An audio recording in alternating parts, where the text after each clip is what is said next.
국내 정치 현안 짚어보기 전에 오늘도 속보가 쏟아지는 중동 상황 전문가와 짚어보겠습니다. 이란 차기 최고 지도자로 알리 하메네이의 차남이 선출됐습니다. 트럼프 미 대통령이 이 후계자까지도 제거하는 작전에 나설지 여러 해석이 나옵니다. 국립외교원 협력교수이자 국정원 중동자문위원인 백승훈 한국외대 중동연구소 전임연구원과 짚어보겠습니다. 어서 오십시오. 네, 안녕하십니까. 하루하루 속보가 계속 쏟아지고 있습니다. 먼저 모드타바 앞서 여러 언론 보도 나왔습니다. 이 사람이 선출됐다. 공식 발표 전이다. 근데 구경 TV가 우리 시각 오늘 아침에 모즈타바가 새 최고 지도자가 됐다고 발표를 했습니다. 발표를 미룬 것으로 봐야겠죠? 네, 맞습니다. 예. 모즈타바가 유력하다라고 하는 얘기가 한 2, 3일 전부터 나왔죠. 예. 근데 여기는 세 가지 요인이 있다고 봅니다. 하나는 정통성 관리, 그리고 두 번째는 내부 갈등, 그리고 세 번째는 지금 계속 트럼프 대통령은 모즈타바가 선출이 되면 내가 사살도 하겠다, 예. 제거하겠다 얘기를 하고 있어서 좀 전시 보안 유지 이런 게 있었을 것 같습니다. 정통성 관리는 이겁니다. 그러니까 지금 그 최고 지도자가 선출되기 위해서는 전문가 회의 88명의 그 법학자가 투표를 해야 되는데 예. 그 전문가 회의가 벌어지는 장소가 타격도 당하면서 막 선거가 좀 늦어졌거든요. 예. 그래서 강경파 입장에서는 이거 선거를 빨리 해서 공표를 해야 된다. 투표를 해서 공표를 해야 된다라고 얘기를 했는데 예. 이제 정통성을 지켜야 된다는 측에서는 아니다. 이게 오히려 더 흠집을 낼 수 있으니 투표를 확실히 해서 다 이렇게 해야 된다. 그래서 절차를 중요시해서 늦어졌다라는 얘기가 하나 있고요. 예. 하나는 내부 갈등입니다. 왜냐하면 모스타바는 지금 전임 카메네이의 최고 지도자 카메네이의 차남이거든요. 그러니까 어떻게 보면 이 최고 지도자의 직이 세습을 하게 되는 겁니다. 예. 그러면 이슬람 혁명이라고 하는 것이 가치가 원래는 왕위 세습 같은, 그러니까 레자 팔라비 왕조 같은 것은 이슬람적이지도 않고 민주적이지도 않다라고 해서 혁명을 했는데 오히려 형용 모순으로 자기네들이 똑같이 최고 지도자를 승계하는 것이 되니까 예. 지금 여러 가지 좀 반론들이 있었다고 합니다. 거기다가 지금 이건 이스라엘발 보도기 때문에 저희가 좀 조심히 봐야 되긴 하지만 예.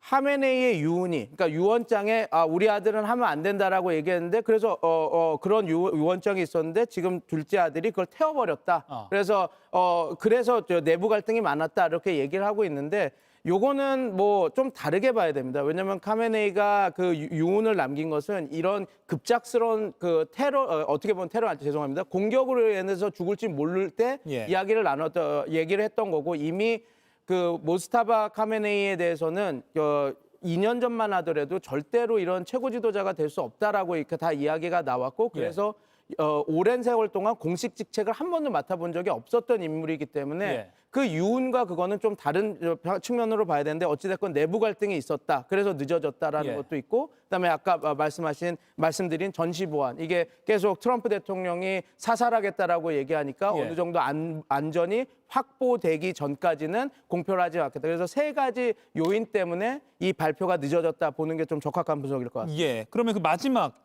안전이 확보됐는가? 이거 아무도 모를 것 같습니다. 트럼프 대통령이 또 마음만 먹으면 갑자기 돌발적으로 또 공습을 시작해서 모즈타바가 있는 건물을 폭격한다든가 제거 가능성 어떻게 보십니까? 당연히 있습니다. 제거 가능성은 있는데 일단은 트럼프 대통령이 그 제거 작전을 곧바로 하지는 않을 것이고 아마 모즈타바의 일성과 그 향후에 어떤 행보를 취할지, 어떤 자세를 취할지를 좀 볼 겁니다. 그래서 모스타바가 끝까지 강경책으로 나가는 것이 아니라 어떤 대화의 자세가 있다고 한다면 지금 모스타바를 직접 축출하는 것보다는 좀 지켜보고 관망하는 것이 그리고 어떻게 행동하는 게 좋아서 곧바로 그런 군사작전을 들어가기보다는 조금 그 모스타바가 어떻게 행보를 취하는지를 좀 보고 결정할 것 같습니다. 예. 이란 혁명 수비대가 모스타바에게 충성을 맹세했다 이런 보도도 나오고 있고요. 그리고 모스타바가 선출됐다라는 이란 국영 TV의 발표는 있었는데 말씀하신 것처럼 모스타바의 일성, 그러니까 첫 공개 메시지는 아직 나온 게 없기 때문에 그게 굉장히 중요해 보이네요. 아마 굉장히 그것도 이란 내부에서도 고심을 하고 있을 것 같긴 합니다. 네, 여러 가지로 언제 일성을 내놓을 것인지, 그리고 어떤 내용으로 할 것인지 그런 것들에 대해서 고민이 많겠죠. 예. 그런데 아무튼 알리 하메네이의 아들이 새 지도자가 되면서 레짐 체인지는 물 건너 갔다고 봐야겠죠? 근데 이미 트럼프 대통령이 얘기를 했습니다. 내가 대화가 된다면 성직자도 최고 지도자 될 수 있다라고 얘기를 하지 않았습니까? 예. 그것은 무슨 의미냐면 그 성직자가 최고 지도자가 돼서 그 이란 사회를 보호하는, 그러니까 지금 우리가 아는 신정 민주주의 체제를 변할 생각은 없다라는 함의가 들어가 있는 것이거든요. 그래서 뭐 지금 모스타바를 어떻게 받아들이냐를 떠나서 그 트럼프 대통령 자체도 이 체제 전환이 그 궁극적인 목표가 아니라 좀 어떻게 보면 그 대화를 할 수 있는 파트너, 그리고 자기네들이 출구 전략으로 전쟁을 종전하고 나갈 수 있는 지도자가 있다고 한다면 뭐 그 이란의 체제 전복, 그러니까 레짐 체인지는 그렇게 큰 그 목표는 아닌 것으로 보입니다. 예.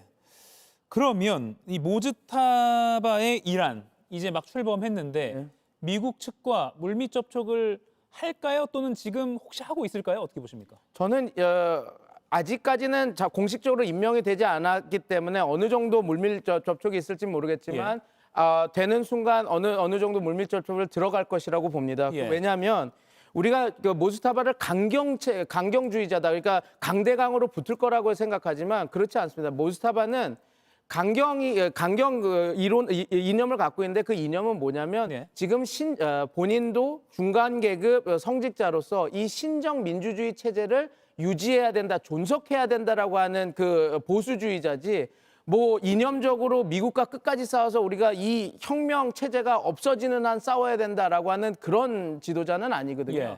그래서 합리적인 선택을 하는 지도자이기 때문에 오히려 그 더 적극적으로 대화에 나섰을 가능성이 있습니다. 그리고 또 이런 측면도 하나 봐야 됩니다. 모즈타바는 우리가 아는 것처럼 강경주의자입니다. 강경보수주의자. 그래서 오히려 강경보수주의자이기 때문에, 그리고 아버지와 가족들이 미국에 의해서 몰살을 당한 사람이기 때문에 오히려 미국과 대화할 때 더 그 혁명 수비대나 이런 사람들에게 신뢰를 받을 수가 있습니다. 우리도 그 한번 복귀해 보면 우리나라도 북한과 관계를 개선할 때 오히려 강경 보수 세력이 집권했을 때 오히려 더 많은 이야기를 나눌 수 있는 것을 해보면 제가 무슨 이야기를 하는지 의미가 파악이 되실 겁니다. 그래서 꼭 이 강경주의 그 모스타바라고 하는 당연히 강경주의자지만 그 강경주의자가 그 최고 지도자가 됐다고 해서 무조건 극한의 대립, 그리고 죽을 때까지 하는 전쟁으로 갈 거라고 보는 것은 조금 저희가 좀 지양하면서 지켜봐야 될 것 같습니다. 그러니까 신정 민주주의, 그러니까 이슬람 원칙으로 하는 나라를 운영할 수만 있다면 어느 정도 양보를 할 수도 있지 않을까. 그 선이 어떻게 될지 한번 지켜봐야 될 것 같습니다. 아무튼 물밑 접촉은 시도하거나 혹은 이미 진행 중일 수 있다. 이 가능성 배제할 수 없다. 이렇게 좀 짚어보겠습니다. 사실 지난 주말에요. 조금 긴장이 완화되나 싶었던 장면이 있었던 게 그 이란 대통령이죠. 마수드 페제슈키안 대통령이 사과의 뜻을 표한 게 있습니다. 잠깐 들어보고 이야기 나눠볼게요. من اینجا لازم از کشورهای همسایه که مورد حمله قرار گرفتن از طرف ایران 이란 공격으로 피해를 본, 물론 미국과 이스라엘이 아니라 주변 걸프국들에게 사과를 한 것인데 개인적인 사과의 뜻으로 좀 정리를 해보는 게 맞을 것 같습니다. 근데 저 사과 멘트가 끝나자마자 또 공격이 이어졌잖아요. 그럼 지금 이란 지도가 어떤 상황인 거예요? 제가 저 사건을 보고 좀 우려를 했던 것이 이게 군부의 통제가 지금 안 되고 있는 것 아닌가라는 걱정을 좀 우려를 했었습니다. 이게 그러면 또 다른 층위의 문제점이 그 불확실성이 커지는 것이거든요. 근데 제가 그래서 타임라인을 이렇게 지켜보니까 이거였습니다. 페제스키안이 중동 주변국한테 사과를 이야기를 하고, 근데 그 다음에 어떤 일이 벌어졌냐면 좀 미묘했습니다. SNS에는 똑같은 얘기가 나왔는데 사과하는 멘트는 뺐습니다. 그리고 그 혁명 수비대의 공격이 들어갔거든요. 저는 이렇게 봅니다. 지금 매파와 비둘기파가 의견을 지금 대립하고 있는데 나름 페제스키안이 먼저 이렇게 이야기를 던졌고, 근데 이제 그 매파와 좀 반감이 있었고 대화를 통해서 그래 지금은 좀 강경하게 나가는 게 맞겠다 해서 페제스키안이 공식 SNS에서는 사과 멘트를 빼고 공격을 간 거 아닌가, 그렇게 보는 게 맞을 것 같습니다. 그리고 지금도 계속해서 매파와 비둘기파가 조금 의견이 갈등이 있다라고 이야기가 많이 나오고 있었는데 모스타바가 된 이상 이제 아마 그런 것은 정리가 될 겁니다. 근데 그 정리가 꼭 매파가 이겼으니 강경 대립으로 간다 이렇게 보시면 안 될 것 같고, 아까 말씀드린 대로 메시징은 이렇게 어떤 안정화가 됐기 때문에 오히려 조금 협상에 그 물꼬를 틀 수 있는 분위기도 만들어졌다. 그렇게 보시면 될 것 같습니다. 예. 물론 이제 제가 장밋빛 전망으로 무조건 평화 협상이 이루어지고 그런 얘기를 하는 것이 아니라 우리가 너무 그 강경파가 됐으니 확전이 되고 강대강 부딪히고 이게 엔드 게임으로 간다 이런 분석들을 하시는 분들이 있어서 예. 꼭 그런 면이 있는 건 아니다라고 이렇게 말씀을 드리기 위해서 말씀을 드립니다. 모스타바 선출 전에 뭐 3인의 공동체제 뭐 이런 말도 있었는데 그 사람들이 서로 다른 메시지를 내는 것보다는 지금 확실해진 상황이니까 맞습니다. 메시지를 내는 사람이 최고 지도자가 생겼으니까 오히려 협상에 있어서는 유리하지 않을까 이렇게 보는 게 맞겠네요. 그리고 이런 일이 있었습니다. 미국과 이스라엘이 지난 8일에 테헤란의 석유 저장소, 뭐 운송센터 4곳을 집중 타격했습니다. 이렇게 이란 에너지 인프라만 이렇게 공격한 것은 개전 이후에 처음이라고 하고요. 이란도 이스라엘 북부에 있는 하이파라는 도시의 정유시설을 공격했습니다. 그러니까 무차별 정유시설 난타전이 벌어지고 있습니다. 그러면서 이란 혁명수비대가 말한 게 자신들은 최소 6개월 동안 격렬한 전쟁을 계속할 수 있다 이렇게 밝혔습니다. 실제로 군 장비나 인력 상황, 이란 군 상황이 6개월 정도 쭉 미국과 대항할 수 있는 상황입니까? 쉽지는 않죠. 아. 왜냐하면 지금 전쟁이 시작될 때 예. 전문가들이 뭐 2,000개에서 1,000개 정도의 탄도미사일이 있다라고 했는데 이미 전쟁하고 거의 10일이 지나면서 상당 부분 많이 소진한 부분도 있습니다. 물론 이제 이란에서는 우리는 극초음속 탄도 있다. 네. 그래서 그걸로 공격하겠다라고 하는데 이란의 무기 체계가 문제가 있는 것이 뭐냐면 극초음속으로 날아가고 할 수 있는 탄도미사일은 있지만 안티 제밍, 그러니까 소위 말해서 항 제밍이 없거든요. 네. 그러니까 예를 들어서 목표를 표적을 해서 타격을 하려면 예. 그 제밍을 하는 그런 전파 방해. 전파 방해를 하는 것을 뚫고 들어가야 되는데 이란은 탄도미사일을 보낼 수 있는 고체 연료나 그런 기술은 갖고 있지만 그 전파 방해 그런 거가 없기 때문에 과연 그 정도의 역할을 할 수 있느냐라는 항상 의문점이 붙습니다. 예. 거기다가 또 하나 말씀드릴 게 탄도미사일이 화수분처럼 계속 나올 수 있는 건 아니거든요. 미국과 이스라엘이 성공적으로 그 발사대나 그런 그 플랫폼들을 다 파괴하고 있습니다. 네. 그러니까 그런 드론이라든지 탄도미사일이 손으로 던질 수 있는 무기는 아니거든요. 그렇죠. 그러면 그런 것들이 다 타격을 받고 있기 때문에 혁명수비대는 자기네들이 그 끝까지 가겠다라고 하는 항전 의지, 당연히 억지력을 높이기 위해서는 얘기는 하겠지만 예. 과연 실제로 그런 능력이 있는가는 계속 의문점이 붙기 때문에 예. 이 전쟁을 계속 할 수 있는지는 우리가 조금 더 지켜봐야 될 것 같습니다. 네.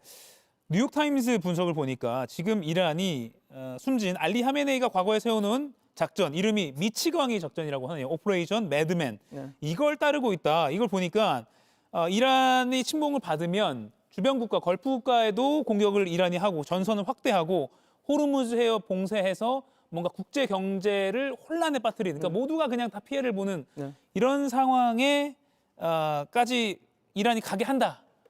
미치광이 작전이라고 하는데 지금 이렇게 하고 있다라고 보십니까? 어떻게 보세요? 네, 이게 이게 원래 A to Z입니다. 그러니까 우리도 북한도 블링크맨십해서 계속 그렇게 협박을 하면서 그 비용을 올리지 않습니까? 똑같은 것이라고 봅니다. 지금 이란이 확전을 하고 주변국을 하는 것은 진짜 이 전쟁이 확대되는 걸 원하는 것이 아니라 전선이 확대되는 것을 원하는 겁니다. 예. 그 전선이 확대되는 상황에서 비용을 부과하고 비용이 높아질수록 이 사람들은 어떻게 할 거냐? 미국한테 가서 우리 못 살겠다, 이 전쟁을 멈춰달라고 요구를 할 거거든요. 그래서 그걸 이용해서 전쟁을 종전을 하려고 하는, 이게 원래부터 이란이 가지고 있었던 그 전략입니다. 그래서 대리전 세력도 뭐냐면 대리전을 이용해서 전선을 확대해서 참여하는 국가들이 피해를 보는 국가들이 많이 늘어나고 피해가 늘어나면 늘어날수록 이 국가들이 미국한테 요청을 하게 될 그러겠죠. 거기 때문에 그렇습니다. 그래서 그런 게 이란이 지금 제한된 전력에서 살 수 있는 최고 군사 전력이기 때문에 뭐 새로 나온 것은 아니고요. 이란이 어떤 전쟁이 벌어질 때마다 사용했던 전략이라고 보시면 될 것 같습니다. 예, 그러니까 막 할 수 있는 공격을 다 해서 굉장히 혼란스럽게 해가지고 국제사회가 빨리 멈춰야 된다라고 미국에 호소할 수 있게 네. 그런 작전인 거군요. 지상군 투입 관련해서 미국의 대리인격으로 쿠르드족이 참전하는 거 아니냐라는 분석이 있었습니다. 근데 네네. 트럼프 대통령도 뭐 전적으로 찬성한다라고 말을 했었다가 이틀 만에 돌연 개입을 원하지 않는다 이렇게 입장을 바꿨습니다. 네. 이 바꾼 요인 뭐라고 보세요? 저는 트럼프 대통령이 그 중동에서의 크루드 문제가 얼마나 휘발성이 있는지 그걸 다 파악하지 못했다고 생각합니다. 예.